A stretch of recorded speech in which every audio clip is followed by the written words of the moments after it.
Sharof Rashidov, Sovet davrida O'zbekistonning eng uzoq hukmronlik qilgan rahbari, siyosiy sahnadagi og'ir toshlardan biri edi. 1917-yil 6-noyabrda Jizzaxning Jom qishlog'ida tug'ilgan. U adabiyotchi sifatida yo'lga chiqqan, ammo keyinchalik siyosat uni yozuv stolidan markaziy komitet kreslosiga olib bordi.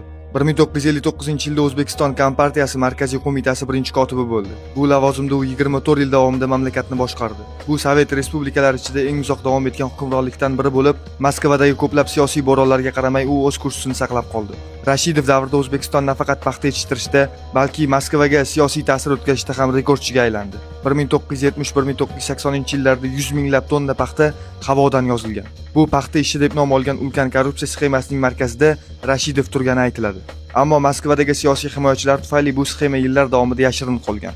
Uning davrida respublika ichida hamma narsa komitetning ko'zidan o'tardi. Matbuot, diplomatiya, hatto kolxozdagi hosil hisobotlari ham. Rashidov siyosiy manipulyatsiyada mohir edi. Bir qo'li bilan Moskvaga sodiqligini ko'rsatsa, ikkinchi qo'li bilan respublika ichida mustaqil ta'sir doirasini kengaytirardi. Sharof Rashidov omma orasida milliy faxr sifatida yodga olinadi. Biroq siyosiy kulislar uni markaz bilan o'ynagan eng yirik diplomatik lola sifatida eslaydi.